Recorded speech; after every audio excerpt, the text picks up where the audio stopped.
If BHP want to put a desal plant there, and of course a byproduct of desalination is you pump a whole lot of salty discharge into the ocean. That of course is what we're fearful of.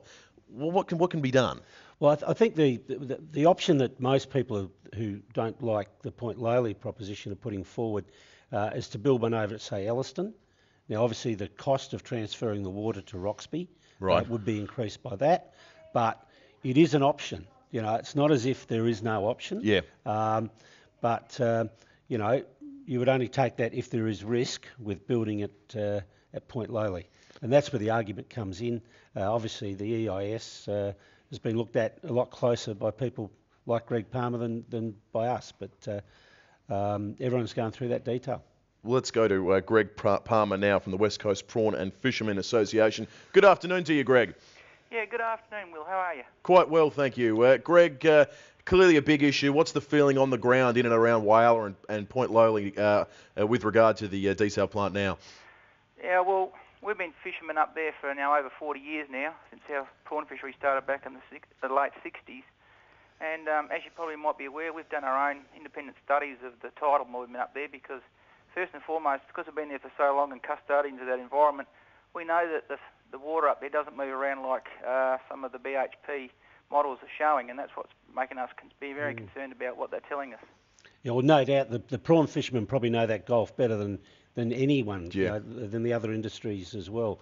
Greg, one thing that I've wondered about at the moment, how close to the plant itself are they saying they'll get rid of the discharge? Oh, g'day, Rob. How you going? All good. Well, with regards to that, it's only going to be about 300 metres out off the shore there, back into the deeper water there off the point there. There's a deep channel there of 20 metres deep, and there is tidal movement there, don't get me wrong. But the problem is it only goes for 6 hours in one direction, then turns around and comes back up again for another 6. It doesn't flush out down the eastern side like they're suggesting. Yeah, because I often wonder, you know, from a cost point of view, they're building a huge pipe to get it to Roxby Downs. And I just wonder whether or not, would you guys feel any better if they actually had pipes 20, 30 k's down the Gulf to spread it more, or is it just that the Gulf itself, over a period of time, may become too saline? Well, as we all know, Spencer Gulf is an inverse estuary. It's probably one of the only 3 places in the world where we have 4 tides a day, and it's unique. And I don't know why you want to risk that environment when we all know it's so pristine and fragile, that top end of the Gulf. The further you get down, obviously, the tidal movement is probably a lot less in strength. But having said that, when it's not our call to suggest where it should be or anything. That's a business decision. But can I point out right here and now, we're not against the desal plant as such. All we're concerned about is where the effluent or the saline brine is going to be discharged back into the Gulf. We would like to see it more or less put into an oceanic environment where we know that we get the dispersal rate that's required.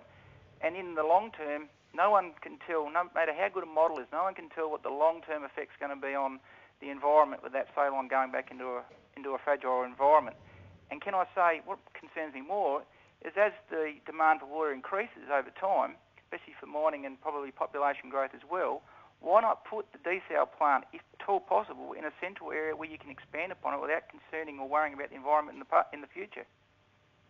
Yeah, and of course that's where the call for Elliston sort of is the one that's been made.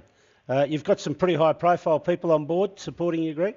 Yeah, well, last week, we had the foodies on board. We had Simon Bryant, Maggie Beer, Michael Angelakis. They come on board. They're very, very passionate about it. They don't want to see the clean green global image of South Australia's pristine waters put at risk. And why would any of us? I mean, why would any of the industries that are associated with Spencer Gulf be put at risk at the cost of our environment for the expansion of Olympic Dam? I mean, we all know we need it for the state, but don't put us at risk in doing so. I think it's not well understood by the average South Australian just how big and important the fishing industry is to this state. $800 million. It's a huge industry. It's a huge employer, and really it's one that we've got to build on in the future. There's going to be more people to feed. Fish is becoming more a part of the diet, and it's an industry which should be listened to. Exactly. I'd like to point out something.